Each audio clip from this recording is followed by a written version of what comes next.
on December 4, 1971, in Visakhapatnam. The first rays of sunlight gently touched the surface of the sea. Fishermen had just set out into the sea for their daily fishing expedition. Suddenly, they noticed oil surfacing on the sea. Hurriedly, they returned to shore and alerted the Navy officers about the large oil spill on the water's surface. Navy personnel swiftly boarded their patrol boats and ventured out to sea alongside the fishermen. They instructed one of their crew members to dive into the sea and ascertain the source of the oil.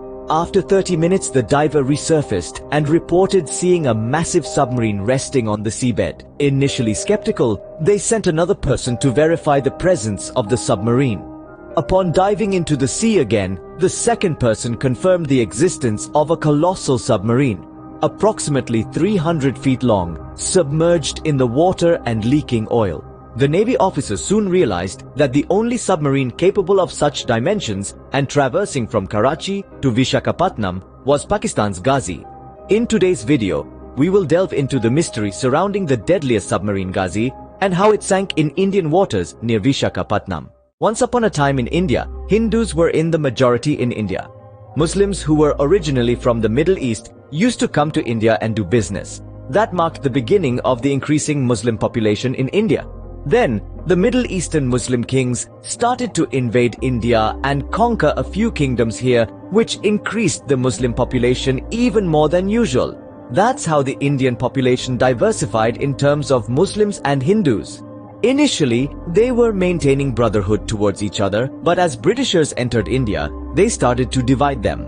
As Britishers were the common enemies of both Hindus and Muslims, they grouped and formed the Indian National Congress. Both Hindus and Muslims were part of the leaders in the Indian National Congress. By 1930, most of the leaders of this group were Hindus, as the Hindu population was practically more than Muslims.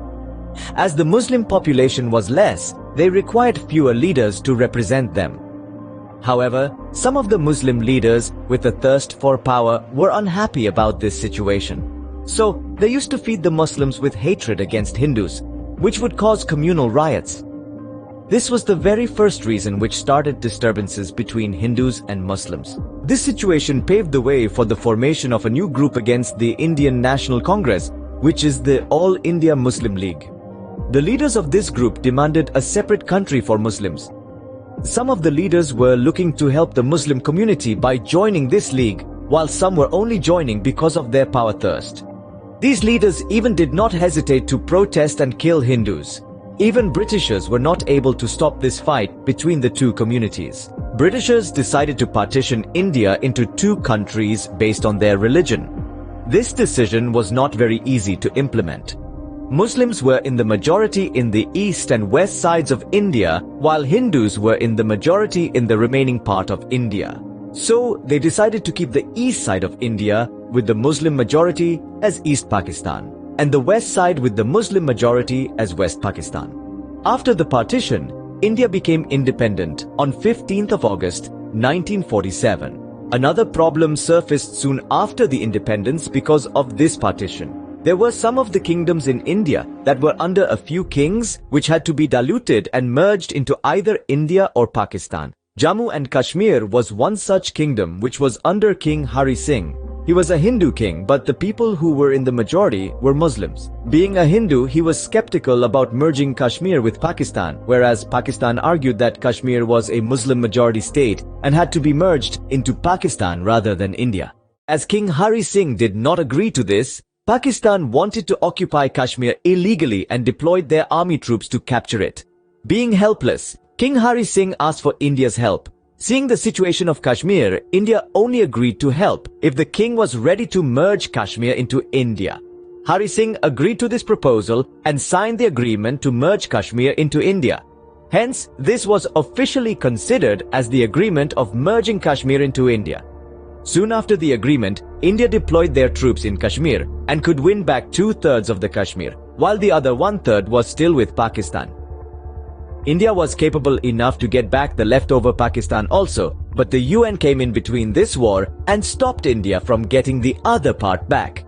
Since then, there have been constant fights between India and Pakistan to get Kashmir into their hands. In 1965, India and Pakistan went to war for the very same reason of getting Kashmir into either of their hands completely. India was successful in not letting Pakistan take over the two-third part of Kashmir, which was under their control. So, the main motive of this backstory narration was for you to understand that Pakistan was divided into the East and West Pakistan, which were on either side of India. So, let's get back to our main story of Ghazi. There were no big submarines with Pakistan until the 1960s. So they decided to rent a submarine called Diablo from the US in 1964. Pakistan has renamed this submarine to Ghazi and has started its operations. This was the biggest submarine of that time in the whole of South Asia. In 1970, elections took place in East and West Pakistan. Out of the total available 333 seats, 167 seats were secured by a party named Awami League of East Pakistan. So this party should form the government as it has won a majority in the elections. But the leaders from West Pakistan opposed this. They argued that their leaders can rule themselves and they don't need East Pakistan leaders ruling them. East Pakistan did not agree with this argument. Hence, a fight for power again started between East and West Pakistan. The people of East Pakistan started to protest, stating that their opinion should be considered and the Awami League party should come into power. Seeing this situation, the West Pakistan leaders deployed their troops into East Pakistan and started to torture people who were against them. But the military troops not only tortured the people who were protesting, but also went against the common public who were innocent. They brutally killed all the people they saw on the streets without mercy. Tensions spread across East Pakistan. East Pakistan leaders also have ordered their protesters to go against the West Pakistan military and kill them on sight. Common people were suffering a lot between the military and protesters. So they slowly started to move away from East Pakistan and take shelter in India. The Indian government did not oppose them entering India and taking shelter, and also extended their arm for support and basic needs fulfillment. Migration of people from East Pakistan to India rose at an alarming rate, and India was not able to accommodate all of them at once. Keeping in mind the economic situation in India back then, they had to take some action against this migration of people. The then Prime Minister Indira Gandhi wanted to raise funds to support all the immigrants but was not able to collect enough funds. She decided to take some action against West Pakistan, which is responsible for this situation. So she decided to wage a war against West Pakistan and give East Pakistan the freedom that they wanted. Preparations started on both sides. India and Pakistan were getting ready, knowing that the war could hit them soon. To take control of the navy power of India, the only option they had was the Ghazi submarine. So, Pakistan sent Ghazi into the Arabian Sea and assigned two tasks to it. The first objective of PNS Ghazi was to destroy the biggest aircraft carrier of the Indian Navy, INS Vikrant, and the second one was to destroy the Visakhapatnam harbor and port, which is the biggest port base for the Navy.